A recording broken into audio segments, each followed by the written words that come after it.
And ladies and gentlemen, welcome to my channel. We are again in Aerofly Fs2 and this time in Innsbruck. That is an Orbex scenery add-on. I like it a lot, it's brilliant, has a lot of dynamic scenery to it, airport vehicles driving around. And in fact there's also a community add-on available by Bruno Bellic which adds flying dynamic scenery as well, which is brilliant. Flocks of birds and aircrafts taking off and landing. That's very nice. I haven't installed that one yet, as I haven't installed Aerofly Fs2 completely from scratch, trying to get rid of a VR problem that I'm having, which is that the sim or the VR aspect of the sim crashes if I crash this helicopter, which is quite unfortunate. But it is how it is. I have not been able to get rid of that. Let me explain a few things that I've done.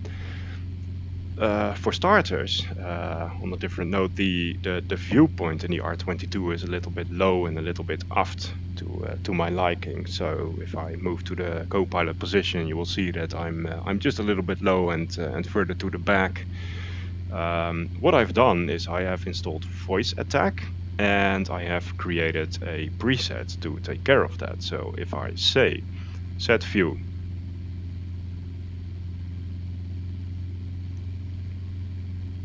and there it goes, just like that. Super easy. Made a preset, and now if I switch to the co-pilot seat, you can see that I am much more at the proper height and position in general. So there's that.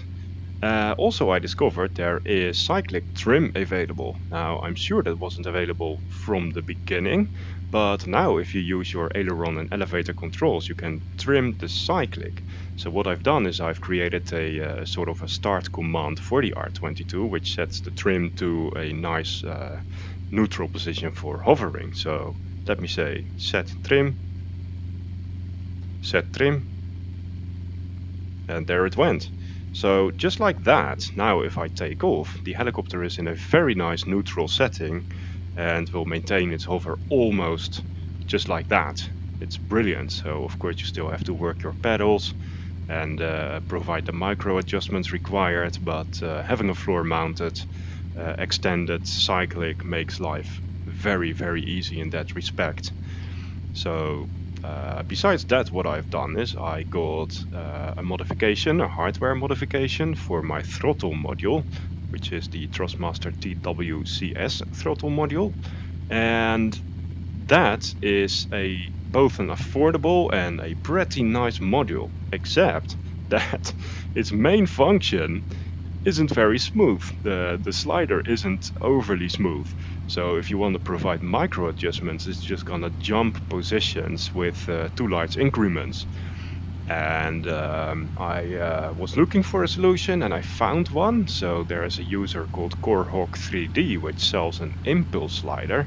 And I'll put a link to a video in the description which tells a bit more about that. And that basically replaces the whole slider mechanism and adds either sliding or actual rolling bearings. And that makes the throttle module to what it was always supposed to be. And now I can produce or input those micro adjustments that are required to fly this helicopter properly. So in all, that's great improvements, and it's made life very easy for flying the helicopter. And in terms of those voice attack presets, I've also created a cruise preset and a reset preset for the trim settings. So I can say set cruise trim,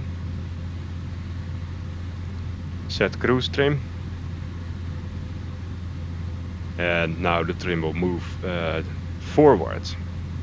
And it will move the cyclic completely forward to maximum forward trim position, and that means that I don't have to push my cyclic forward so much to maintain cruise flight, which is brilliant. I think I over-torqued the motor a little bit there, so I got a low RPM warning. and I'm overspeeding, so actually life may become a little bit too easy and I start to relax too much. How about that? Now, setting cruise trim never was much of a problem. I mean, you just keep your trim controller forward until you have reached that setting. However, transitioning back to hover trim, that is a lot more difficult to achieve. But now I have got a voice command, and saying that, it will just gradually move the trim back to the hover position, and I have to do very little. I just follow that movement with my collective control. So as the cyclic moves backwards, I just gently lower the collective, and I transition with so much ease to hover position. That's brilliant. Now, you could say that's a bit of cheating, and I agree. It takes away that very much that manual feel of flying the R22, which doesn't have trim by itself. Well, it does have a trim lever, but that one is not functional in Aerofly Fs2. So, well, I created these presets, and I will use them as I like it. So if I now say reset trim, that didn't work well. Reset trim.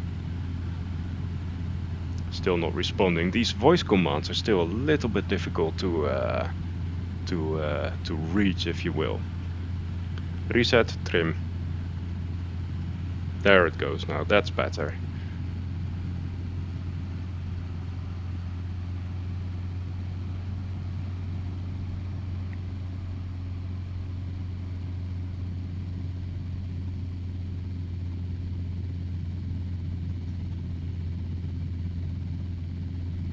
So just gently coming over the platform here. Slight nudge of the ground effect. And no problems whatsoever to come back to a stable hover. And that, I like it a lot. So let's just come forward a little bit more. There we are. I think that's a pretty decent landing position for us. Fair enough.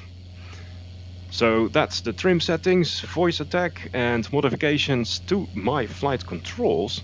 And in all, I'm very happy with them. It's brilliant.